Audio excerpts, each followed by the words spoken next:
Break के बाद स्वागत है आपका। बिहार विधान परिषद चुनाव की तस्वीर साफ हो गई है। 10 सीट और 10 उम्मीदवार, ऐसे में सबका निर्विरोध चुना जाना तय है। हालांकि अभी नामांकन पत्रों की जांच बाकी है, लेकिन साफ गणित के बावजूद सियासत में कई उलझने हैं।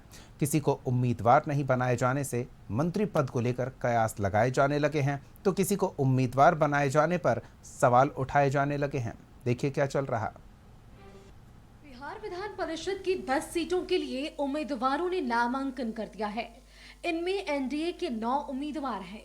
बीजेपी ने संजय मयूख, पवन सिंह, अनिल ठाकुर और शीला पंडित को उम्मीदवार बनाया है।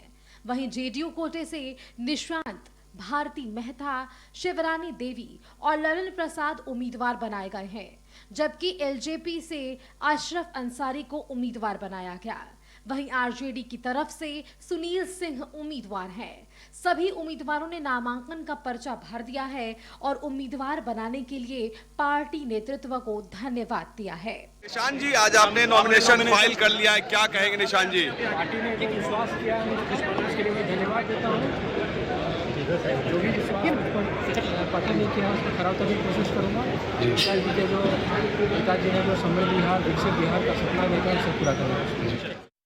लोग जो आदरणीय नीतीश कुमार जी की नीति है वो आज बिहार विधान परिषद 2026 में बिहार विधानमंडल में दिख रही है। निश्चित तौर जी आशीर्वाद है ये एक वर्कर को, हमारे अभिभावक का, माननीय नीतीश कुमार जी का एक वर्कर को आशीर्वाद है। इसके लिए तो निश्चित तौर पर मैं उन्हें प्रणाम कहती हूँ। आज का जो हमारे लिए अति पिछड़ा समाज के लिए खुशी का दिन है, इस खुशी को मैं बयान नहीं कर सकती हूँ। इसका सारा श्रेय माननीय राष्ट्रीय अध्यक्ष को जाता है। 10 उम्मीदवारों में सबसे चर्चित चेहरा है बीजेपी के पवन सिंह का। जब वे नामांकन करने पहुंचे तो उनके समर्थक पूरे जोश में दिखे। पवन सिंह को भाजपा ने बिहार विधान परिषद का उम्मीदवार बनाया है और ये पवन सिंह नॉमिनेशन दाखिल करने के लिए बिहार विधानसभा पहुंच रहे हैं और उनको स्कॉट किया हुआ था। बिहार में संस्कृति मंत्री जो थे उन्होंने उनको स्कॉट किया हुआ था। पवन सिंह जो है ये साफ तौर से ये बिहार विधानसभा पहुंच रहे हैं नामांकन के लिए। आज उनका नॉमिनेशन होना है और उनकी जीत भी तय है। वो बिहार विधान परिषद के सदस्य हो जाएंगे और कह सकते हैं कि पवन सिंह लगातार भाजपा में सक्रिय थे। विपक्ष की तरफ से एक सीट पर उम्मीदवार है। आरजेडी ने सुनील सिंह को चुनावी मैदान में उतारा है, जिन्होंने पार्टी अध्यक्ष लालू प्रसाद यादव का शुक्रिया अदा किया और अपनी जीत का भरोसा जताने के साथ अपनी जिम्मेदारी निभाने की बात कही है। मेरे ऊपर विश्वास किया है और हम इतना ही कह सकते हैं आपके माध्यम से कि राष्ट्रीय जनता दल का जो मेरा झंडा है, चाहे मेरी संख्या कितना भी हो इस सदन में, झुकने नहीं देंगे। और जो उन्होंने मेरे ऊपर विश्वास किया है और जिस कारण मुझे पुनः सदन में भेजा है,